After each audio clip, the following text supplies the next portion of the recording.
So I love watching alien sort of shows and thinking about different species. Um, it's just really interesting to me that there's actually an argument now where people say speciesism is wrong. Not racism, but speciesism. And Yes, I they mean, that, actually say things like it's wrong to use animals for domestic service. Like, you have no right to subjugate a horse in order to ride it, or a cow in order to provide you milk. That is somehow inherently immoral. well, you're a predator then. Okay, I get that. But here's the thing that's our pathological altruism speaking. Because the reality is, in all of nature, every species is not just out for their own group, they're out for themselves. You don't see the lion saying, oh, well, I better not eat that little rabbit because, oh, I might be a predator. No! Yes, and that might somehow be immoral. Right. But the reality of that goes back to the question. If you take humans completely out of the picture, show me good and evil within nature. There is no good and evil in nature. No. It simply is what it is. And if you go to alien species and you realize that if aliens were to come down here, would we make the same arguments about them? Are we supposed to let them take over our planet and wipe us out? Let's integrate. Because, otherwise... Because we're all from the same Yes. source. And it would be unkind and immoral to fight these animals for survival.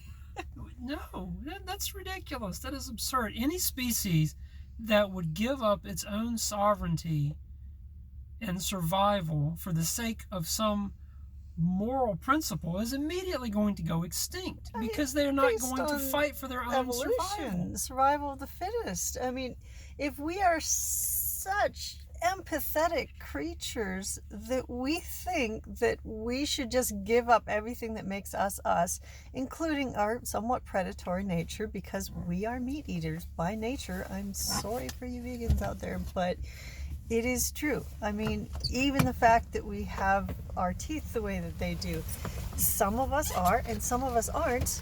But that, again, goes back to our origins. Are we hunter-gatherers or are we hunters at our origins?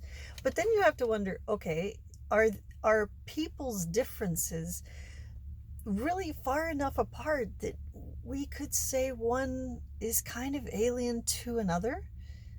And if that's the case, we are basically different species. And if we're different species, you have to understand our basic premise for living is going to be similar to animals that are different species. They never protect another species unless they're pregnant or nursing. And that boosts their oxytocin levels up high enough where they get confused who their group is, and they will take on often babies of another group. So, for instance, chimpanzees will sometimes, or gorillas or whatever, will sometimes take on a child as their own when they're pregnant or when they're nursing another baby already. It's not uncommon in actually a lot of nature. So it's fine. It's great. It's empathetic. We think it's so cute.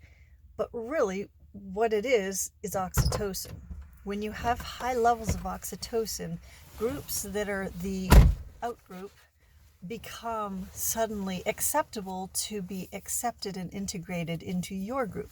So that sounds great and fine, except what if you and all of your high oxytocin women, which they do have higher levels of oxytocin, are all saying, let's integrate a predator? Well, when they're babies, they're so cute. Okay, but when they get older, they eat you. Oh, they wouldn't do that. Yes, it's in their nature to do that. So, being that this is seen in all of nature, do we really think we're so above nature that this won't happen to us too with other species? Aliens or otherwise? There's a practical example of that. Lots of times people want to get capuchin monkeys as pets, okay? My ex-wife did this, And the monkey was very cute, and it was sweet, and it would do little tasks for you. But the people that sell those capuchin monkeys all say you should get it declawed and defanged, because it's not a matter of if, but they all say that definitely when that capuchin reaches adolescence, it will become violent and it will attack you. And that's exactly what happened, and they had to get rid of it. Same thing happens with chimps. And you see this as typical in the monkeys that have a certain time frame in their life when the testosterone goes really high. So adolescence, basically. But it's not consistent with all monkeys. Sometimes you have the bonobos that are very high oxytocin monkeys, and they're not aggressive because they don't have high testosterone. So when we take those same rules that we apply to monkeys and apply them to people that are different, just as there are different species of monkeys, and we say, hey, might they act the same way if they have similar levels of hormones at certain times? Let's look at the stats, why don't we? For instance, crime stats. If there was any truth to how, say, black people have a certain time, like the capuchins and like the different monkeys that get really violent at a certain time in their life because of their hormones, if that were true for humans as well, say black people who also have a very high spike in testosterone at a certain age, well then those would be the people that would find that they pretty much fill the jails. And they're all in that age range. And what do you know? They are. So, you know, certain behavioral things kind of dictate what society is going to look like based on how many people are pushing certain behaviors in our culture, like empathy. There's no men in our culture anymore that are allowed to be actually men. It's all about toxic masculinity. Well, what they're saying is it's evil and bad for any, at least white man, to have anything but female characteristics like empathy. Because empathy is what forces us to feel bad if we don't integrate ones with higher testosterone, who then end up being predators to us. So white people are our own problem. It's not more aggressive people coming in. It's that we want them to, because we feel bad if they don't. So it's not an issue of racial relations. It's we allow the predators to come in. And we don't care because we actually tell ourselves we're being horrible if we do what all of nature does to protect our own. So, what is the solution to this? We have to be first aware of our own issues of pathological altruism. If we don't, and if we stop allowing ourselves to be controlled by empathy and by the women in our culture, I'm sorry, but I do not think women should vote.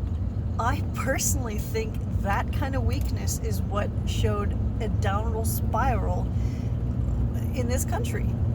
So, yeah, I'm a woman, and I do not think, normally speaking, women are capable of making those tough calls. They're too empathetic. They have too much oxytocin. So, that's my thought. Hate on me all you want, but I'm a woman, so I can get away with it. What do you think, Dale? I think that your tendencies towards wanting to be a free thinker and free spirit are at odds with your ideas about women not being allowed to vote. Because that places women in a position where they are dominated by men and told what they may and may not do. Yeah, it's rough. I am conflicted. I admit it. I'm a very much, I want to be free. I want to speak my mind, but, there's a thing. I'm not like a lot of women. I'm not going to lie about that too. So, I mean, it's a hard truth. It's just the way it is. So, I'm putting it out there because I'm a woman and I can say that. But there's also women like me who see reality. That's a topic for a whole nother But video. yeah. Anyways, Mix it. I'll get into that later.